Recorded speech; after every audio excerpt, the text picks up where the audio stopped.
Hello students, आज मैं जिस महत्वपूर्ण टॉपिक पर चर्चा करूंगा दैट इज स्टेम सेल। जैसा कि हम सभी जानते हैं कि फर्टिलाइजेशन के पश्चात जो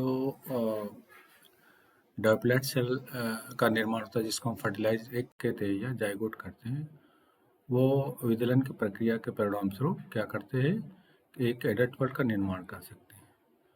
तो इसमें हमने ये देखते हैं कि जनरली कि स्टार्टिंग में जो कोशिकाएं होती हैं वो हमारे बॉडी में होने वाली जितनी बनने वाली समस्त तरह की कोशिकाएं, चाहे वो एक्टोडर्मल ओरिजिन हो, चाहे मेसोडर्मल ओरिजिन हो, चाहे एंडोडर्मल ओरिजिन हो, को बनाने में सक्षम होती है और इसी से हमारे समस्त संरचनाओं का जो है निर्माण होता है। तो इस प्रकार से हम अगर बात करें या कहें कि जो स्टेम सेल है, यह भी एक महत्वपूर्ण कोशिकाएं होती हैं जो कई तरह की अन्य कोशिकाओं की उत्पत्ति के लिए एक आधार बनती हैं। तो इस तरह से हम इसको विभाजन की क्षमता के आधार पर ये कह सकते हैं कि निम्न प्रकार की कोशिकाएं हो सकती हैं। और ये कोशिकाएं कौन कौन सी हैं, जिसमें हम देख सकते हैं कि इनकी क्लासिफिकेशन जो पोटेंशियल के आधार पर है वह है टोटिपोटेंट, या इसको हम कहते हैं पूर्ण शक्त। और इसके बाद जो है प्लूरिपोटेंट, जिसको अनेक क्षम हिंदी में बोलते हैं, और एक है मल्टीपोटेंट। ये बहुक्षम कोशिकाएं होती हैं। नाउ अब इनके थोड़ा सा विस्तृत में हम इनके बारे में जाएंगे कि व्हाट इज टोटिपोटेंट सेल। संपूर्ण या पूर्ण शक्त कोशिकाएं क्या होती हैं। अच्छी तरह से हम जानते हैं कि जितनी भी कोशिकाएं हमारे शरीर में हैं, सब पे विभाजन की क्षमता तो होती है, बट वो अन्य तरह की कोशिकाओं की उत्पत्ति के लिए वो समर्थ नहीं होती हैं। तो इस प्रकार से हम इस तरह की कोशिकाओं को हम कैटेगराइज करते हैं और ये कहते हैं कि वे कोशिकाएं होती हैं जो सभी प्रकार की कोशिकाओं की बनाने की क्षमता रखती हैं। तो ये क्या कहलाती हैं? ये कोशिकाएं टोटिपोटेंट कोशिकाओं कहते हैं। और जैसा कि हमने अभी बताया, निषेचन के परिणाम स्वरूप बनने वाली कोशिका यानी कि युग्मनज एक पूर्ण शक्त कोशिका होती है, क्योंकि यही विभाजन व विभेदन कर जीव में पाई जाने वाली समस्त कोशिकाओं का निर्माण करती है। मानव का युग्मनज भी जो पूर्ण शक्त कोशिका टोटिपोटेंट सेल है, क्योंकि यह प्लेसेंटा सहित सभी तरह की कोशिकाएं बना सकता है। और विदलन के परिणाम स्वरूप बनी पहली 16 रिसर्चर्स के अनुसार कोशिकाएं भी प्राकृतिक रूप से पूर्ण क्षम कोशिकाएं होती हैं। नाउ अब बात आती है, जो हम करते हैं कि जो दूसरी कोशिका है टोटिपोटेंट के बाद है प्लूरिपोटेंट। यहाँ पे आप देख सकते हैं example of pluripotent cells includes embryonic stem cell, embryonic stem. और यहाँ पे हमने लिखा है कि compare to totipotent stem cell, pluripotent stem cells can only progress to cells from any of 3 germ layer, mesoderm, endoderm and ectoderm. तो ये तीनों तरह की कोशिकाएं इससे बनने की क्षमता इसमें होती हैं, और ये टोटिपोटेंट से कुछ कम होती हैं, क्योंकि उसमें प्लेसेंटा इत्यादि बनाने की भी क्षमता उसमें पाई जाती है।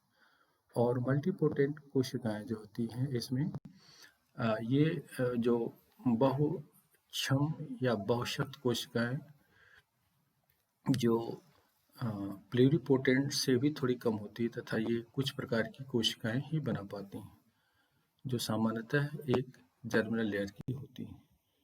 उदाहरण के लिए हम कहते हैं कि हेमेटोपोएटिक सेल्स जो है विभिन्न प्रकार की रक्त कोशिकाएं बना सकती हैं। तो ये हम इस तरह से देखते हैं कि जो पोटेंशियल के आधार पर इन कोशिकाओं को वर्गीकृत किया गया है। यहाँ पे आप देख सकते हैं कि किस तरह से ये कोशिकाएं, जो स्टेम सेल है, ये स्टेम सेल चाहे वो गोनेट्स के निर्माण, गोनेट सेल्स के निर्माण के, या गैमेट सेल जिसको कहते हैं, के निर्माण करती हो, चाहे मसल सेल्स की करती हैं, चाहे फैट, चाहे बोन, चाहे ब्लड, चाहे नर्व, चाहे एपिथेलियम, सभी तरह के स्टेम सेल कोशिकाएं जो होती हैं ये निर्माण करने में क्षम होती हैं।